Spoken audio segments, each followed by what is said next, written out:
अगर हारने के बाद भी मैंने सच्ची श्रद्धा से और ईमानदारी से इस क्षेत्र की जनता का काम करने का, मदद करने का प्रयास किया हो तो एक मौका जरूर देना।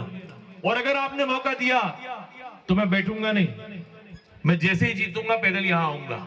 और आप लोग गवाह हो, बाबा ने वो मौका दिया और मैं रात में 3 बजे यहां अकेला पैदल, अकेला तो नहीं, आप लोग मौजूद थे, आप सभी आशीर्वाद दिए थे तो यहां पर आया था। तो ये जितने भी हमारे वर वधू हैं, आप सभी का विवाह इस पावन मिट्टी पे हुआ है, यानी याद रखिएगा बाबा का आशीर्वाद हमेशा आपके साथ रहेगा। और मैं भी दुआ करता हूं कि जिंदगी में आप लोग सफलता प्राप्त करें, आप दोनों का दाम्पत्य जीवन अच्छा रहे। और रही बात सरकारी नीतियों की, तो आप सभी जानते हैं कि मैं हर मन से कहता हूं कि कांग्रेस और भाजपा की नीति और विचारधारा और लड़ाई ये सिर्फ चुनाव तक होनी चाहिए। चुनाव में जीतने के बाद आप या तो इस गांव के सरपंच बनते हैं, या जनपद के सदस्य बनते हैं, या जिला पंचायत के अध्यक्ष के सदस्य बनते हैं, या आप विधायक के सांसद बनते हैं, लेकिन ये सभी एक संवैधानिक पद है। और संविधान हमें नहीं सिखाता कि हम भेदभाव करें। तो हम सभी को मिलकर काम करना है। आमतौर पे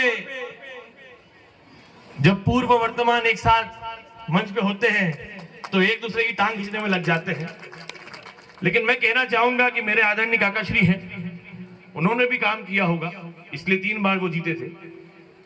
मैंने भी कुछ काम किए होंगे हारने के बाद, इसलिए आप लोगों ने मौका दिया। वो भी काम करेंगे, मैं भी काम करूंगा। जो अच्छा काम करे उसको अगली बार मौका दीजिएगा, क्योंकि ये पद कोई किसी का तो होता नहीं है। जो ज्यादा मेहनत करेगा वो फल पाएगा। लेकिन एक विश्वास मैं आपको दिलाना चाहूंगा कि संवैधानिक दृष्टिकोण से क्षेत्र का विधायक जब विधानसभा में बैठता है तो उसको अपने विधानसभा क्षेत्र के लिए लड़ना पड़ता है, क्योंकि चाहे पंचायत का बजट हो, चाहे नगर परिषद का बजट हो, चाहे पीडब्ल्यूडी का बजट हो, चाहे पीएचसी का बजट हो, चाहे प्रधानमंत्री सड़क से आने वाला हमारे बजट हो, किसी भी विभाग का बजट हो, वो मध्य प्रदेश की विधानसभा से पारित होता है। वहां आपको लड़ना पड़ता है, संघर्ष करना पड़ता है। और सरकार किसी की भी हो, मेहनत करने वाला अच्छा हो, संघर्ष करने वाला अच्छा हो तो परिणाम भी मिलते हैं। मिलते हैं कि नहीं मिलते? मैं किसानों के वोट से जीता, मैं गरीब भाइयों के वोट से जीता, मैं आदिवासी हमारे भाइयों के वोट से जीता। तो आपने देखा होगा, मैं ये नहीं कहता कि सरकार हमारी है, मैं तो ये भी नहीं कहता कि विधायक निधि हमारी है, क्योंकि मध्य प्रदेश विधानसभा से ही हमारी विधायक निधि निकलती है। सिर्फ हमारे कर्म हमारे हाथ में होते हैं, हमारी मेहनत हमारे हाथ में होती है। यहां लगभग 290 जोड़े हैं, पहले 300 थे, कुछ कम हो गए, जिसमें से 161 जोड़े इमरनी विधानसभा के हैं, और उसमें से भी 70% जोड़े हमारे ढेड़गांव पहाड़ से आते हैं। आते हैं कि नहीं आते बताइए? और हमारे पहाड़ में सरकार कांग्रेस की भी रही, सरकार भाजपा की भी रही, पर सड़कें नहीं बन पाई। सही कह रहा हूं कि नहीं? बहुत सी बनी पर बहुत सी अधूरी है। चाहे तो आप राता माटी बिटिया में देख लीजिए, चाहे आप जूना पानी में देख लीजिए, और मैं आपको यहां से विश्वास दिला के जा रहा हूं कि ये सड़कें मैं बनवा के दिखाऊंगा।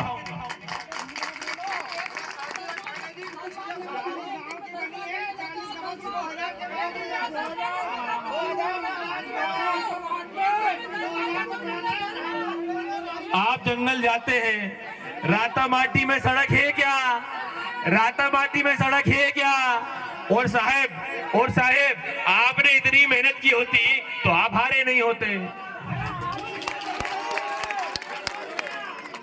देखिए, मैंने हमारे काकाश्री का सम्मान किया, उनकी भी बात रखी कि उनने भी काम किया होगा, है ना? अब अगर हम ऐसी बात करें तो हम ये भी बात कर सकते हैं कि भैया नहरों में पानी कौन से डैम से आता है और वो किसने बनवाया था, किसने बनवाया था तवा डैम? भाई साहब 1998 में ये बांध कांग्रेस ने बनवाया था। 1998 में, मैं तारीख बता सकता हूं। 98 में इस जिले को जिले का दर्जा कांग्रेस ने दिया था, लेकिन उसमें कमल पटेल जी का भी योगदान रहा होगा, उस पर आप नहीं कर सकते।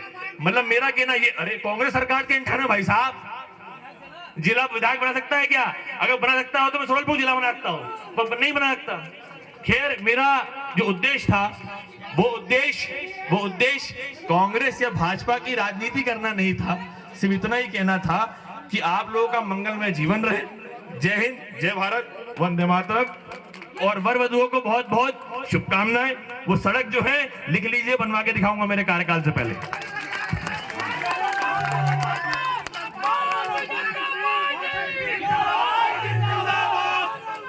हेलो भैया, इनका पार्टी का कार्यक्रम नहीं है भैया, पार्टी का कार्यक्रम नहीं है।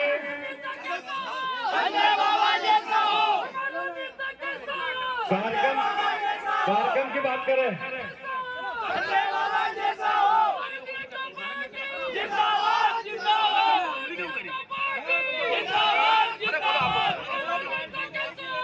हेलो, कार्यक्रम को आगे बढ़ाते हुए मैं निवेदन करूंगा माननीय गजेंद्र शाह जी, जो जिला पंचायत अध्यक्ष महोदय हैं।